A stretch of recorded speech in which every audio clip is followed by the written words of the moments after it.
नमस्कार। आज मैं सुनाने जा रही हूँ प्रेमचंद की लिखी कहानी दो बहनें। दोनों बहनें 2 साल के बाद एक तीसरे नातेदार के घर मिली और खूब रो धोकर खुश हुई। तो बड़ी बहन रूप कुमारी ने देखा कि छोटी बहन राम दुलारी सिर से पांव तक गहनों से लदी हुई है। कुछ उसका रंग खुल गया है, स्वभाव में कुछ गरिमा आ गई है और बातचीत करने में ज़्यादा चतुर हो गई है। कीमती बनारसी साड़ी और बेलदार उन्नावी मखमल के जंपर ने उसके रूप को और भी चमका दिया। वही राम दुलारी लड़कपन में सिर के बाल खोले फूहड़ सी इधर उधर खेला करती थी। अंतिम बार रूपकुमारी ने उसे उसके विवाह में देखा था 2 साल पहले। तब भी उनकी शक्ल सूरत में कुछ ज़्यादा अंतर न हुआ था। लंबी तो हो गई थी, मगर उतनी ही दुबली, उतनी ही फूहड़, उतनी ही मंदबुद्धि, जरा जरा सी बात पर उठने वाली। मगर आज तो कुछ हालत ही और थी, जैसे कली खिल गई हो। और यह रूप इसने छिपा कहाँ रखा था? नहीं, आँखों को धोखा हो रहा है। यह रूप नहीं, केवल आँखों को लुभाने की शक्ति है। रेशम और मखमल और सोने के बल पर वह रूपरेखा थोड़े ही बदल जाएगी, फिर भी आँखों में समाई जाती है। 50 स्त्रियां जमा है, मगर यह आकर्षण, यह जादू और किसी में नहीं। कहीं आईना मिलता तो वह जरा अपनी सूरत भी देखती। घर में चलते समय उसने आईना देखा था। अपने रूप को चमकने के लिए जितना सान चढ़ा सकती थी, उससे कुछ अधिक ही चढ़ाया था। लेकिन अब वह सूरत जैसे स्मृति से मिट गई है। उसकी धुंधली सी परछाई भर हृदय पट पर है। उसे फिर से देखने के लिए वह बेकरार हो रही है। वह अब तुलनात्मक दृष्टि से देखेगी। राम दुलारी में यह आकर्षण कहाँ से आया, इस रहस्य का पता लगाएगी। यूँ उसके पास मेकअप की सामग्रियों के साथ छोटा सा आईना भी है, लेकिन भीड़ भाड़ में वह आईना देखने या बनाव श्रृंगार की आदी नहीं है। ये औरतें दिल में न जाने क्या समझे, मगर यहाँ कोई आईना तो होगा ही। ड्राइंग रूम में ज़रूर ही होगा। वह उठकर ड्राइंग रूम में गई और कद्दे आदम शीशे में अपनी सूरत देखी। वहाँ इस वक्त और कोई न था। मर्द बाहर सहन में थे, औरतें गाने बजाने में लगी हुई थी। उसने आलोचनात्मक दृष्टि से एक एक अंग को, अंगों के एक एक विन्यास को देखा। उसका अंग विन्यास, उसकी मुख छवि निष्कलंक है, मगर वह ताजगी, वह मादकता, वह माधुर्य नहीं है। हाँ, नहीं है। वह अपने को धोखे में नहीं डाल सकती। कारण क्या है? यही कि राम दुलारी आज खिली है। उसे खिले जमाना हो गया, लेकिन इस ख्याल से उसका चित्त शांत नहीं होता। वह राम दुलारी से हेठी बनकर नहीं रह सकती। ये पुरुष भी कितने गावदी होते हैं। किसी में भी सच्चे सौंदर्य की परख नहीं। इन्हें तो जवानी और चंचलता और हाव भाव चाहिए। आंखें रहकर भी अंधे बनते हैं। भला इन बातों का आपसे क्या संबंध? ये तो उम्र के तमाशे हैं। असली रूप तो वह है जो समय की परवाह न करे। उसके कपड़ों में राम दुलारी को खड़ा कर दो, फिर देखो ये सारा जादू कहाँ उड़ जाता है। चुड़ैल सी नजर आएगी, मगर इन अंधों को कौन समझाए। मगर राम दुलारी के घर वाले तो इतने संपन्न न थे। विवाह में जो जोड़े और गहने आए थे, वे तो बहुत ही निराशाजनक थे। खुशहाली का दूसरा कोई सामान भी न था। इसके ससुर एक रियासत के मुख्तार आम थे और दूल्हा कॉलेज में पढ़ता था। इस 2 साल में कहाँ से यह खून बरस आया? कौन जाने, गहने कहीं से मांग लाई हो। कपड़े भी महंगे हो सकते हैं। कुछ औरतों को अपनी हैसियत बढ़ाकर दिखाने की लत होती है। तो वह स्वांग राम दुलारी को मुबारक रहे। मैं जैसी हूँ वैसी अच्छी हूँ। प्रदर्शन का यह राग कितना बढ़ता जाता है। घर में रोटियों का ठिकाना नहीं है। मर्द 25-30 रुपये पर कलम घिस रहा है, लेकिन देवी जी घर से निकलेंगी तो इस तरह बन ठन कर मानो कहीं की राजकुमारी है। बिसातियों के और दर्जियों के तकाजे सहेंगी। बजाज के सामने हाथ जोड़ेंगी, शौहर की घुड़कियाँ खाएंगी, रोएंगी, रूठेंगी, मगर प्रदर्शन के उन्माद को नहीं रोकती। घर वाले भी सोचते होंगे कितनी छिछोरी तबीयत है इसकी, मगर यहाँ तो देवी जी ने बेहयाई पर कमर बांध ली है। कोई कितना ही हंसे, बेहया की बला दूर। उन्हें तो बस यही धन सवार है कि जिधर से निकल जाए उधर लोग हृदय पर हाथ रख कर रह जाए। राम दुलारी ने जरूर किसी से गहने और जेवर मांग लिए। बेशर्म जो है, उसके चेहरे पर आत्मसम्मान की लाली दौड़ गई। ना सही उसके पास जेवर और कपड़े, उसे किसी के सामने लज्जित तो नहीं होना पड़ता, किसी से मुंह तो नहीं चुराना पड़ता। 1-1 लाख के तो उसके 2 लड़के हैं, भगवान उन्हें चिरायु करे, वह इसी में खुश है। खुद अच्छा पहन लेने और अच्छा खा लेने से जीवन का उद्देश्य नहीं पूरा हो जाता। उसके घर वाले गरीब हैं, पर उनकी इज्जत तो है, किसी का गला तो नहीं दबाते, किसी का सांप तो नहीं लेते। इस तरह अपने मन को धाड़स देकर वह फिर बरामदे में आई तो राम दुलारी ने जैसे उसे दया की आंखों से देखकर कहा, जीजा जी की कुछ तरक्की वरक्की हुई कि नहीं बहन, या अभी तक वही 75 रुपये पर कलम घिस रहे हैं। रूप कुमारी की देह में आग सी लग गई। ओफो रे दिमाग, मानो इसका पति लाट ही तो है। अकड़ कर बोली, तरक्की क्यों नहीं हुई, अब 100 के ग्रेड में है, आजकल यह भी गनीमत है। नहीं, अच्छे एमए पासों को देखती हूँ कि कोई टके को नहीं पूछता। तेरा शौहर तो अब बीए में होगा। राम दुलारी ने नाक सिकोड़ कर कहा, उन्होंने तो पढ़ना छोड़ दिया बहन, पढ़कर औकात खराब करना था और क्या, एक कंपनी के एजेंट हो गए हैं। अब 250 रुपये माहवार पाते हैं, कमीशन ऊपर से 5 रुपये रोज़ सफ़र खर्च के भी मिलते हैं। यह समझ लो कि 500 का औसत पड़ जाता है। 150 माहवार तो उनका निज खर्च है बहन। ऊंचे ओहदे के लिए अच्छी हैसियत भी तो चाहिए। 350 बेदाग घर दे देते हैं, उनमें से 100 रुपये मुझे मिलते हैं। 250 में घर का खर्च खुशफैली से चल जाता है। एमए पास करके क्या करते? रूप कुमारी इस कथन को शेख चिल्ली की दास्तान से ज़्यादा महत्व नहीं देना चाहती, मगर राम दुलारी के लहजे में इतनी विश्वास उत्पादकता है कि वह अपनी निम्न चेतना में उससे प्रभावित हो रही है और उसके मुख पर पराजय की खिन्नता साफ झलक रही है।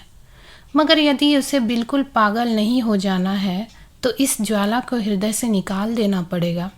जिरह करके अपने मन को विश्वास दिलाना पड़ेगा कि इसके काव्य में 1/4 से ज़्यादा सत्य नहीं है। 1/4 तक वह सह सकती है, इससे ज़्यादा उससे ना सहा जाएगा। इसके साथ ही उसके दिल के धड़कन भी है कि कहीं यह कथा सत्य निकली तो वह राम दुलारी को कैसे मुंह दिखाएगी। उसे भय है कि कहीं उसकी आंखों से आंसू ना निकल पड़े।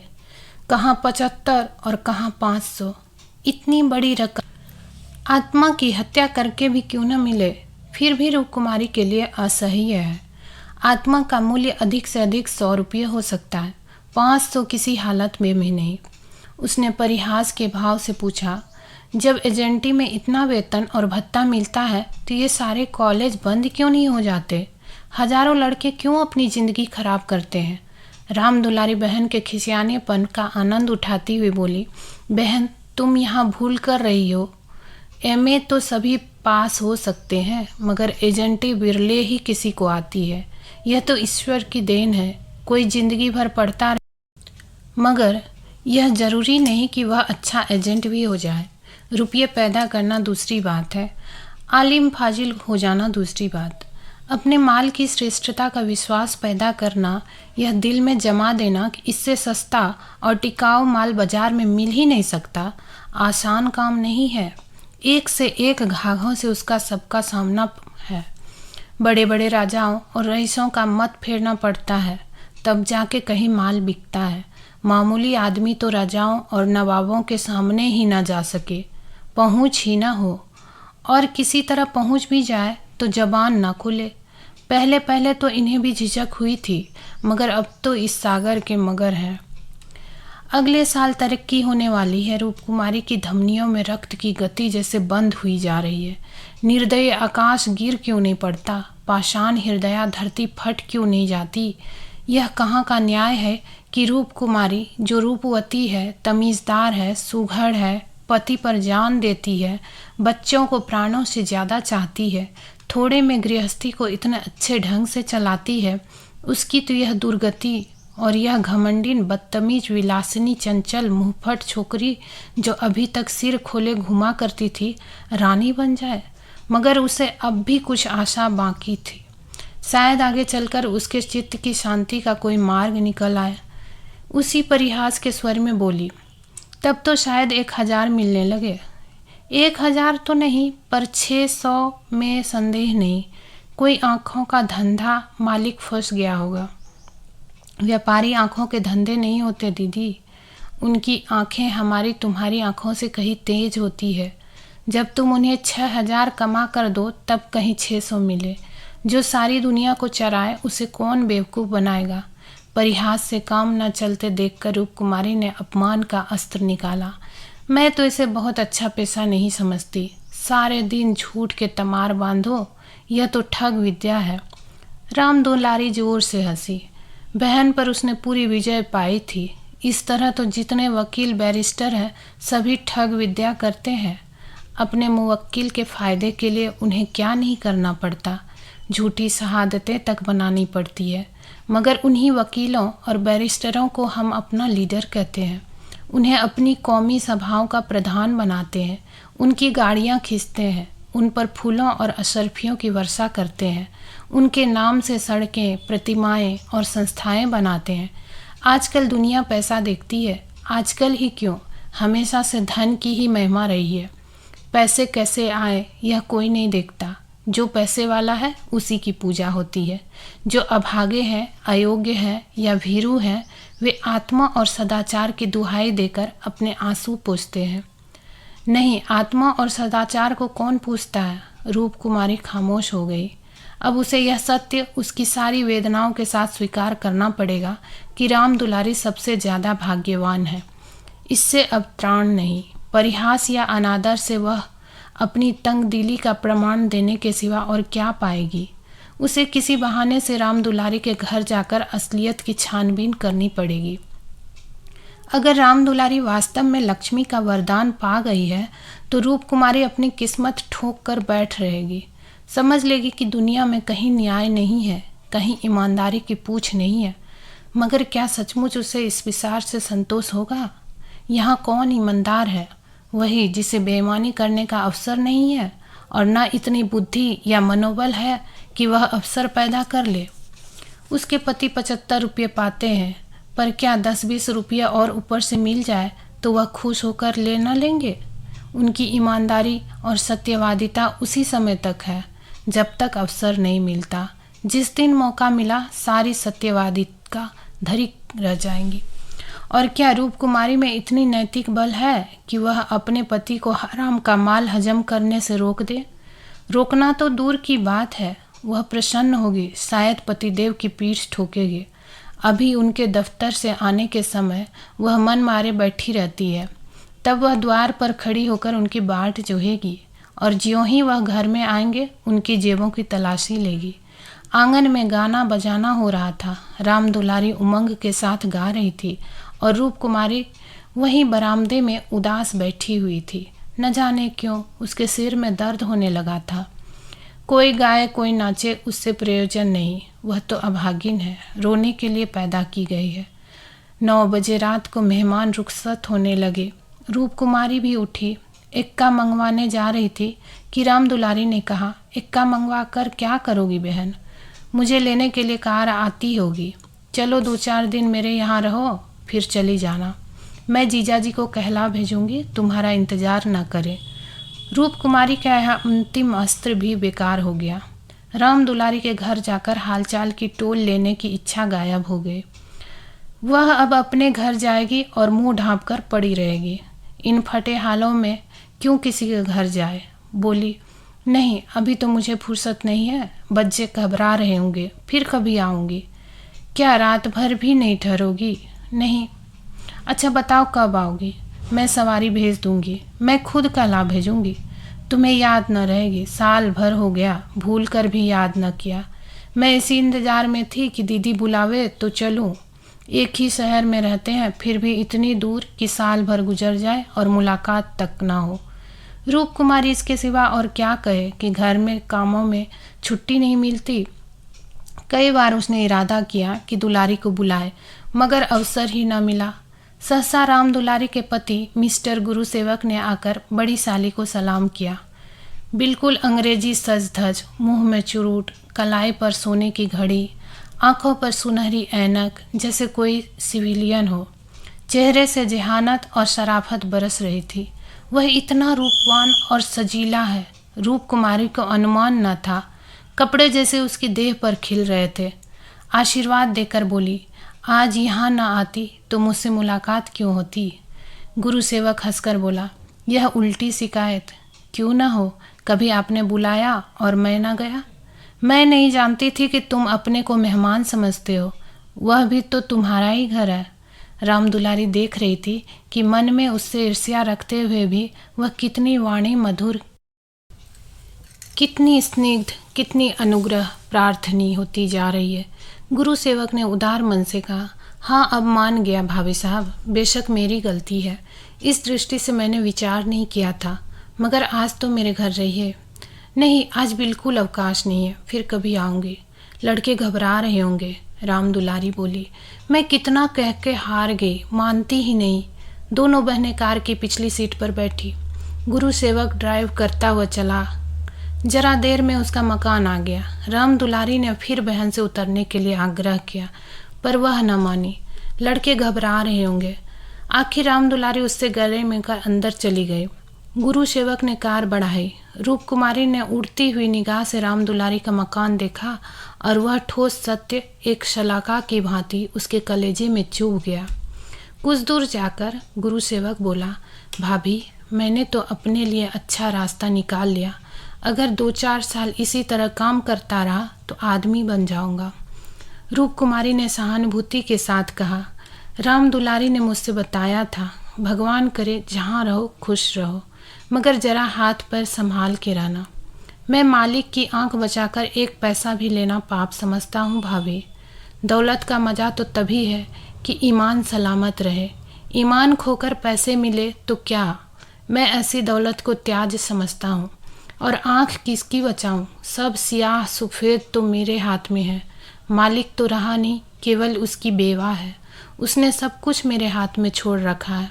मैंने उसका कारोबार संभाल ना लिया होता तो सब कुछ चौपट हो जाता। मेरे सामने तो मालिक सिर्फ 3 महीने जिंदा रहे, मगर आदमी को परखना खूब जानते थे। मुझे 100 रुपये पर रखा और 1 महीने में 200 कर दिया। आप लोगों की दुआ से पहले ही महीने में मैंने 12,000 का काम किया। क्या काम करना पड़ता है? रूप कुमारी ने बिना किसी उद्देश्य के पूछा। वही मशीनी की एजेंटी, तरह तरह की मशीनें मंगाना और बेचना, ठंडा जवाब था। रूप कुमारी का मनहूस घर आ गया। द्वार पर एक लालटेन टिमटिमा रही थी। उसके पति उमानाथ द्वार पर टहल रहे थे, मगर रूप कुमारी ने गुरु सेवक से उतरने के लिए आग्रह नहीं किया। एक बार शिष्टाचार के नाते कहा, जरूर, पर जोर नहीं दिया, और उमानाथ तो गुरु सेवक से मुखातिब भी नहीं हुए। रूप कुमारी को वह घर अब कब्रिस्तान सा लग रहा था, जैसे फूटा हुआ भाग्य हो। न कहीं फर्श, न फर्नीचर, न गमले, 2-4 टूटी टाटी तिपाइयाँ, एक लंगड़ी मेज, 4-5 पुरानी पुरानी खाटें, यही उस घर की विसात थी। आज सुबह तक रूप कुमारी इसी घर में खुश थी, लेकिन अब लड़के अम्मा अम्मा करके दौड़े, मगर उसने दोनों को झिड़क दिया। उसके सिर में दर्द है, वह किसी से ना बोलेगी, कोई उसे ना छेड़े। अभी घर में खाना नहीं पका, पकाता कौन? लड़कों ने तो दूध पी लिया है, किंतु उमानाथ ने कुछ नहीं खाया। इसी इंतजार में थे कि रूप कुमारी आए तो पकाए, पर रूप कुमारी के सिर में दर्द है।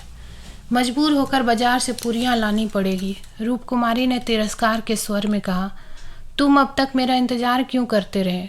मैंने तो खाना पकाने की नौकरी नहीं लिखाई है, और तो रात को वहीं रह जाती। आखिर तुम कोई महाराजिन क्यों नहीं रख लेते? क्या जिंदगी भर मुझी की पूछते रहोगे? उमानाथ ने उसकी तरफ आहत विस्मय की आंखों से देखा। उसके बिगड़ने का कोई कारण उनकी समझ में ना आया। रूप कुमारी ने उन्होंने हमेशा निरापद सहयोग पाया है, निरापद ही नहीं, सहानुभूतिपूर्ण भी।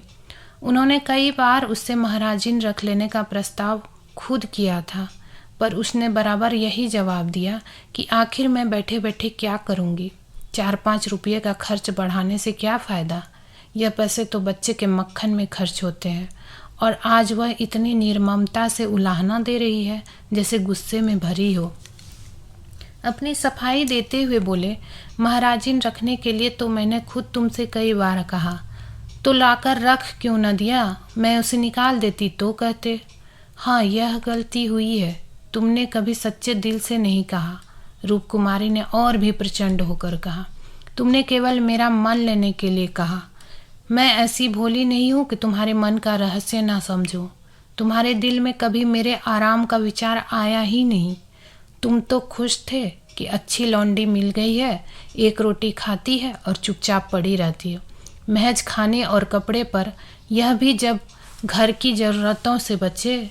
75 रुपया लाकर मेरे हाथ पर रख देते हो, और सारी दुनिया का खर्च। मेरा दिल ही जानता है मुझे कितनी कतर व्योत करनी पड़ती है, क्या पहनूं और क्या ओढ़ूं। तुम्हारे साथ जिंदगी खराब हो गई। संसार में ऐसे मर्द भी हैं जो स्त्री के लिए आसमान के तारे तोड़ लाते हैं। गुरु सेवक ही को देखो, दूर क्यों जाओ, तुमसे कम पढ़ा है, उम्र में भी तुमसे कहीं कम है, मगर 500 का महीना लाता है और राम दुलारी रानी बनी बैठी रहती है। तुम्हारे लिए यही 75 रुपये बहुत है, रॉड मांस में ही मगन है। तुम नाहक मर्द हुए, तुम्हें तो औरत होना चाहिए था। औरतों के दिल में कैसे कैसे अरमान होते हैं, मगर मैं तो तुम्हारे लिए घर की मुर्गी का बासी साग हूँ। तुम्हें तो कोई तकलीफ होती नहीं। तुम्हें तो कपड़े भी अच्छे चाहिए, खाना भी अच्छा चाहिए, क्योंकि पुरुष हो, बाहर से कमा कर लाते हो। मैं चाहे जैसे रह तुम्हारी बला से। बागवानों का यह सिलसिला कई मिनट तक जारी रहा और उमानाथ चुपचाप सुनते रहे। अपनी जान में उन्होंने रूपकुमारी को शिकायत का कभी मौका नहीं दिया था। उनका वेतन कम है, यह सत्य है, पर वह उनके बस की बात तो नहीं। वह दिल लगाकर अपना काम करते हैं, अफसरों को खुश रखने की सदैव चेष्टा करते हैं। इसी साल बड़े बाबू के छोटे सुपुत्र को 6 महीने तक बिना नागा पढ़ाया, इसलिए तो कि वह प्रसन्न रहे। अब वह और क्या करे। रूपकुमारी की खफगी का रहस्य वह समझ गए। अगर गुरु सेवक वास्तव में 500 रुपये लाता है तो बेशक वह भाग्य का बली है, लेकिन दूसरों की ऊंची पेशानी देखकर अपना माथा तो नहीं फोड़ा जाता। किसी संयोग से उसे यह अवसर मिल गया, मगर हर एक को तो ऐसे अवसर नहीं मिलते। वह इसका पता लगाएंगे कि सचमुच उसे 500 ही मिलते हैं या महज डींग है। और मान लिया कि 500 मिलते हैं, तो क्या इससे रूपकुमारी को यह हक है कि वह उनको ताने दे और उन्हें जलीकटी सुनाए? अगर इसी तरह वह भी रूपकुमारी से ज़्यादा रूपवती और सुशीली रमणी को देखकर रूपकुमारी को कोसना शुरू करे तो कैसा हो? रूपकुमारी सुंदरी है, मृदुभाषिनी है, त्यागमयी है, लेकिन उससे बढ़कर सुंदरी, मृदुभाषिनी, त्यागमयी देवियों से दुनिया खाली नहीं है। तो क्या इस कारण वह रूपकुमारी को अनादर करे? एक समय था जब उनकी नज़रों में रूपकुमारी से ज़्यादा रूपवती रमणी संसार में न थी, लेकिन वह उन्माद कब का शांत हो गया। भावुकता के संसार से वास्तविक जीवन में आए उन्हें एक युग बीत गया। अब तो विवाहित जीवन का उन्हें काफ़ी अनुभव हो गया है। एक को दूसरे के गुण दोष मालूम हो गए हैं। अब तो संतोष ही में उनका जीवन सुखी रह सकता है। मगर रूपकुमारी समझदार होकर भी इतनी मोटी सी बात नहीं समझती। फिर भी उन्हें रूपकुमारी से सहानुभूति ही हुई। वह उदार प्रकृति के आदमी थे और कल्पनाशील थे। उसकी कटु बातों का कुछ जवाब न दिया, शरबत की तरह पी गए। अपनी बहन के ठाड़ देखकर एक क्षण के लिए रूपकुमारी के मन में ऐसे निराशाजनक, अन्यायपूर्ण, दुखद भावों को उठना बिल्कुल स्वाभाविक है। रूपकुमारी कोई सन्यासिनी नहीं, विरागिनी नहीं कि हर एक दशा में अविचलित रहे। इस तरह अपने मन को समझाकर उमानाथ ने गुरु सेवक के विषय में तहकीकात करने का संकल्प किया। 2-1 सप्ताह तक रूपकुमारी मानसिक अशांति की दशा में रही। बात बात पर झुंझलाती, लड़कों को डांटती, पति को कोसती, अपने नसीबों को रोती। घर का काम तो करना ही पड़ता था, लेकिन अब इस काम में उसे आनंद न आता था। बेगार सी टालती थी। घर की जिन पुरानी धुरानी चीज़ों से उसका आत्मीय संबंध सा हो गया था, जिनकी सफाई और सजावट में वह व्यस्त रहा करती थी, उनकी तरफ अब आंख उठाकर भी न देखती। घर में एक ही खिदमगार था। उसने जब देखा बहू जी घर की तरफ से खुद ही लापरवाह है तो उसे क्या गरज थी कि सफाई करता। जो चीज़ जहाँ पड़ी थी वहीं पड़ी रहती, कौन उठाकर ठिकाने से रखे। बच्चे माँ से बोलते डरते थे और उमानाथ तो उसके साये से भी भागते थे। जो कुछ सामने थाली में आ जाता उसे पेट में डाल लेते और दफ्तर चले जाते। दफ्तर से लौटकर दोनों बच्चे को साथ ले लेते और कहीं घूमने निकल जाते। रूप कुमारी से कुछ कहना बारूद में दिया सलाई लगाना था। हाँ, उनकी यह तहकीकात जारी थी। एक दिन उमानाथ दफ्तर से लौटे तो उनके साथ गुरुसेवक भी थे। रूप कुमारी ने आज कई दिनों के बाद परिस्थिति से सहयोग कर लिया था और इस वक्त झाड़न लिए कुर्सियां और तिपाइयां साफ कर रही थी कि गुरुसेवक ने अंदर पहुंचकर सलाम किया। रूप कुमारी दिल में कट गई। उमानाथ पर ऐसा क्रोध आया कि उसका मुंह नोच ले। इन्हें लाकर यहाँ क्यों खड़ा कर दिया? न कहना न सुनना, बस बुला लाए। उसे इस दशा में देखकर गुरुसेवक दिल में क्या कहता होगा, मगर इन्हें अक्ल आई ही कब थी। वह अपना पर्दा ढांकती फिरती है और आप उसे खोलते फिरते हैं। जरा भी लज्जा नहीं, जैसे बेहयाई का बाना पहन लिया है। बरबस उसका अपमान करते हैं। न जाने उसने उसका क्या बिगाड़ा है। आशीर्वाद देकर कुशल समाचार पूछने और कुर्सी रख दी। गुरुसेवक ने बैठते हुए कहा, आज भाई साहब ने मेरी दावत की है। मैं उनकी दावत पर तो ना आता, लेकिन जब उन्होंने कहा तुम्हारी भाभी का कड़ा तकाजा है, तब मुझे समय निकालना पड़ा था। रूप कुमारी ने बात बनाई, घर का कलह छिपाना पड़ा। तुमसे उस दिन कुछ बात ना हो पाई, जी लगा हुआ था। गुरुसेवक ने कमरे के चारों तरफ नज़र दौड़ाकर कहा, इस पिंजरे में तो आप लोगों को बड़ी तकलीफ होती होगी। रूप कुमारी को ज्ञात हुआ यह युवक कितना सुरुचिहीन, कितना अरसिक है।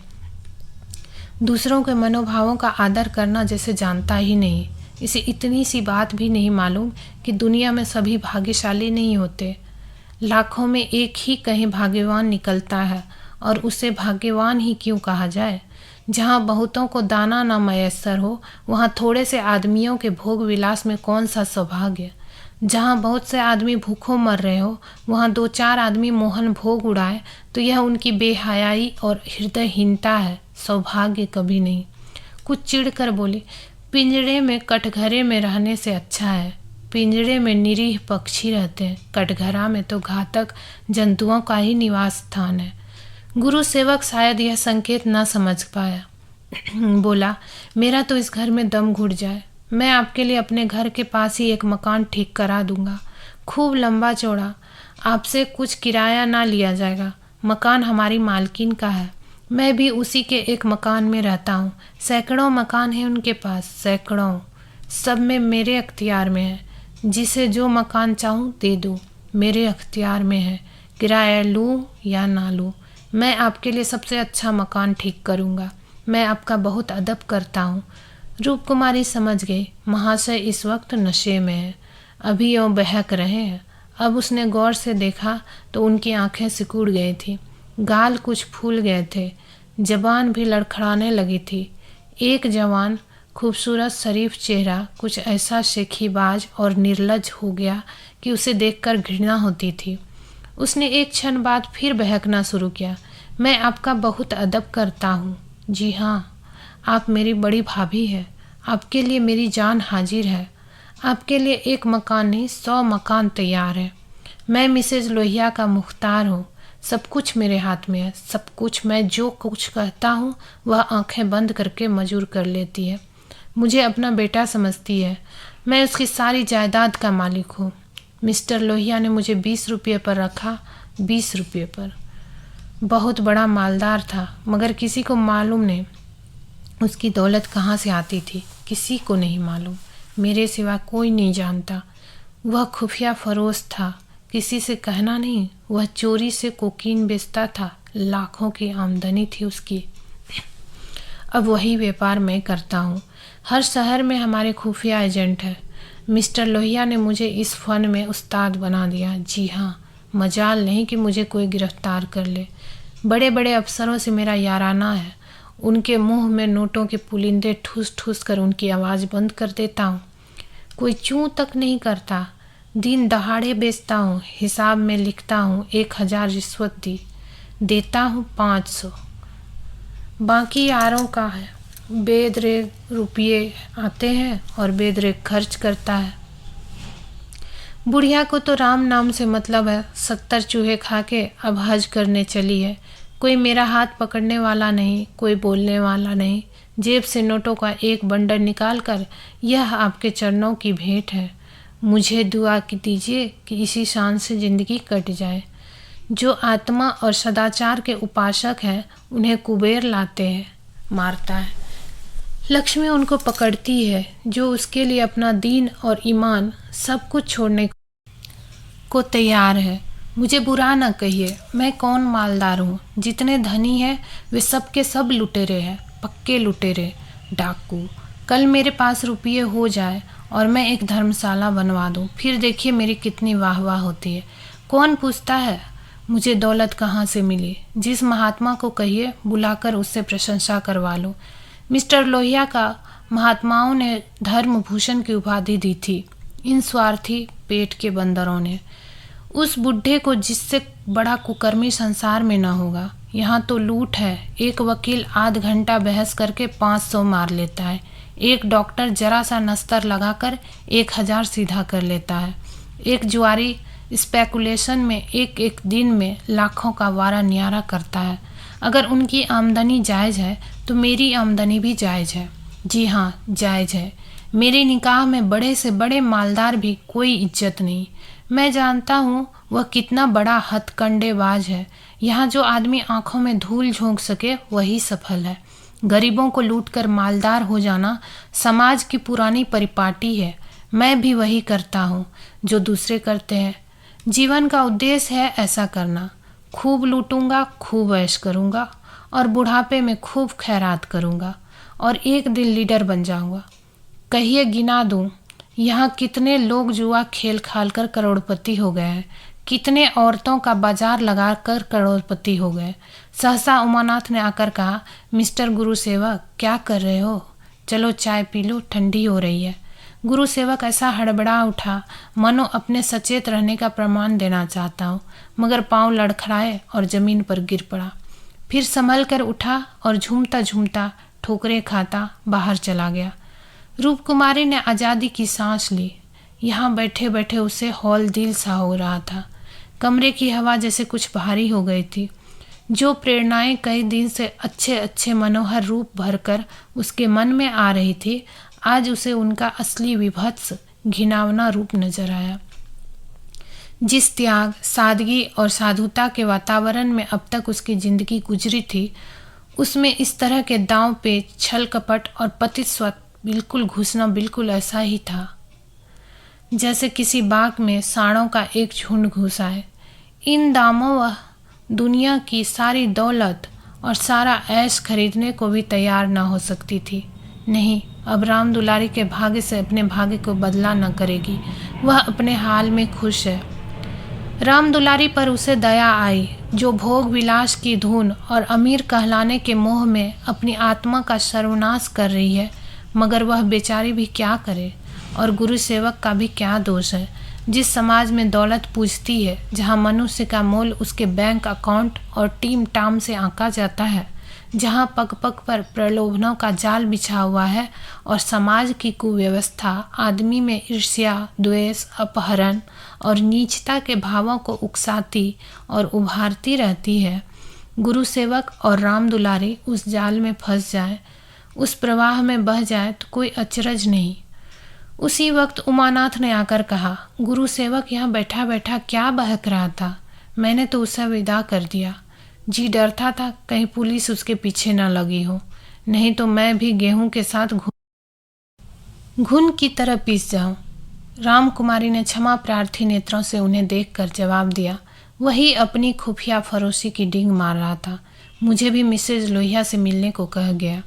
जी नहीं, आप अपनी कलरकी किए जाइए, इसी में हमारा कल्याण है। मगर कलरकी में वह ऐश कहाँ। क्यों न साल भर की छुट्टी लेकर जरा उस दुनिया की भी सैर करूं। मुझे अब उस ऐश का मोह नहीं रहा। दिल से कहती हो? सच्चे दिल से। उमानाथ 1 मिनट तक चुप रहने के बाद फिर बोले, मैं आकर तुमसे यह वृतांत कहता तो तुम्हें विश्वास आता नहीं। सच कहना। कभी नहीं। मैं तो कल्पना ही नहीं कर सकती थी कि अपने स्वार्थ के लिए कोई आदमी दुनिया को विष खिला सकता है।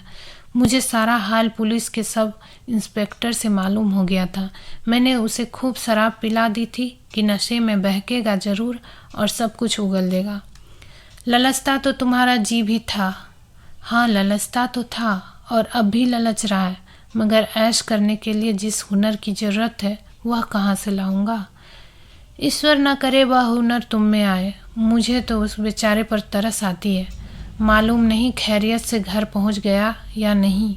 उसकी कार थी, कोई चिंता नहीं। रूप कुमारी एक क्षण जमीन की तरफ ताकती रही, फिर बोली, तुम मुझे दुलारी के घर पहुंचा दो। अभी शायद मैं उसकी कुछ मदद कर सकूं। जिस बाग की वह सैर करी है उसके चारों ओर निशाचर घात लगाए बैठे हैं। शायद मैं उसे बचा सकूं। उमानाथ ने देखा उसकी छवि कितनी दया पुलकित हो उठी है। आशा करती हूँ आपको ये कहानी अच्छी लगी होगी। ऐसी ही कहानियों के साथ अगली वीडियो में फिर हाजिर होती हूँ। धन्यवाद।